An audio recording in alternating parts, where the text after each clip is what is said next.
Guys, how's it going? It's Al. Welcome to week 4. We're going to talk about some sports betting, Underdog Fantasy Pick'em props, everything that you can do over at unabatedsports.com. If you are not a member over at Unabated Sports, you can get a discounted membership. I believe there is a free trial as well. You may have to put your credit card information in, but go to smizzle.tv/bet to get access to everything that they have over at Unabated Sports.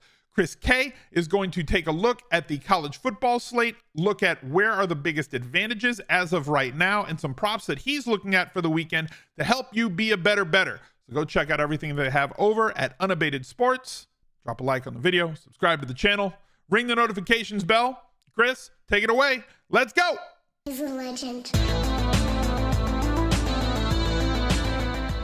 Welcome to week 5 of the college football season. Here are a few things that happened in week 4 and some week 5 plays that I'm tracking. So first off, injuries galore. There are injuries everywhere. We have guys like Rocket Sanders for Arkansas, the running back. We have the Western Kentucky receiver group is banged up and has a midweek game. We all have midweek action. We have Cameron Rising, Jaquindon Jackson. Will they play in their Friday Pac-12 game? Just lots of injuries. So using things like the Unabated News tool will help you and do it at a real time, which is huge in the betting and prop world. Let's look at the DFS Pick'em tool here. Speaking of some of these different injuries, none of them have props that are up on Underdog yet or Prize Picks. I imagine they want a little bit more news, but looking at what we have here, Trevor Etienne comes in at the biggest edge at nearly 34%. I kind of agree. You know, this under feels good to me. I think that with the split between him and Montreal Johnson, that could easily hit on the under. You know, you look at previous games, Montreal Johnson led the way in their last week win against Charlotte, but before that, it was kind of a 33% of carry type split for each of them. Even with that type of projection for ETN, that's a pretty clear underplay there. So looking at the USC receivers, this is a tough one. And the reason why these edges are so large on the under is because they use 6 to 7 different targets in that offense. They're extremely efficient. They are really hard to project because of how many big plays they really have.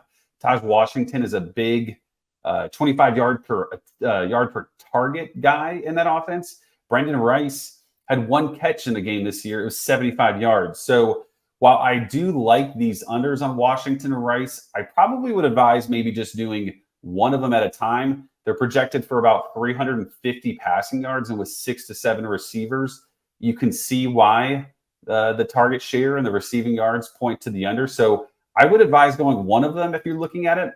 And then staying in the offense, Marshawn Lloyd is a star running back for them. He had a slow start to the season, but they were also blowouts, and they utilized Austin Jones and some younger guys a pretty good bit. Lloyd took the heavy amount of carries last week in their game, and now we project him for pretty significant usage in this matchup against Colorado as the conference season continues. I suspect they really let one running back be the bulk carry guy like Travis Dye last year. I believe it's going to be Lloyd. Now, an underdog, I'm typically playing 3 or 5 props. I'm not usually doing 2 or 4. So I think this right here feels like a really nice play to me. If I wanted to reach out to the 5th to make 4 and 5 picks, a guy like Tavion Robinson makes a lot of sense. We like his under. He's the 3rd target in this offense. This Kentucky-Florida game is not going to be high scoring. We saw how they played against Utah, and it was fairly low scoring. So I think a 3rd option in the Kentucky receiving offense is a good option here. You can pair that up with Devin Leary.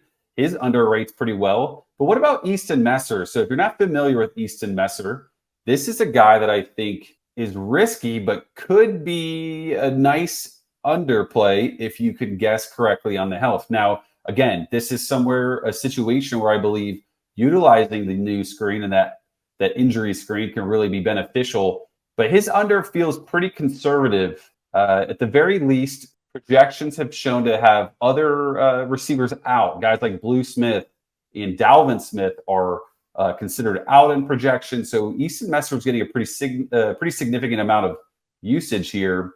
I like the under, and I think it could be a pretty clear, no sweat type of situation. The reason why I say that is because of those injuries. Let's take a look. So one thing you could do is go to their depth chart. And from here, we can do a couple different things. We can go click directly into their news, but maybe specifically look directly at the depth chart, right? So Blue Smith and Dalvin Smith are two guys in this receiving offense that are relied on a decent bit, and they're both questionable or maybe potentially not going to play. So we can see the news blurb here, the yellow signifying there's Easton Messer as that kind of third slot receiver, which is decently used, but not significantly. Let's take a look at Dalvin Smith. We can go into this news section here and go directly to Western Kentucky and what they have going on. We see Blue Smith, no week 4 action. Dalvin Smith was dressed and warming up in week 4, but he ended up not playing. We even have the source here on the right. So different ways to understand what's going on with the offense and then figure out what kind of plays you want to make.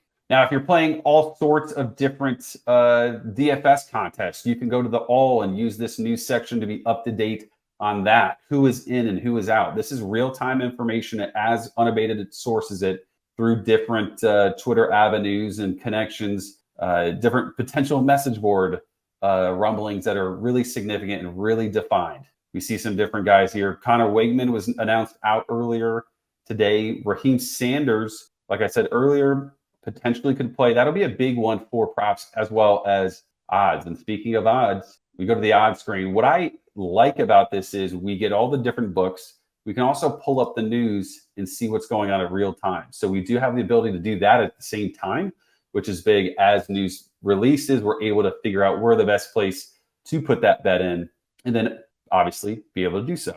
So these are the different tools that I use over at Unabated to look at different props and parlays, different game odds, things like that. If you want to give it a try, there is a free 5-day trial with the code SMIZZ, S-M-I-Z-Z. You'll be able to check it out for yourself and see how it helps you every game day.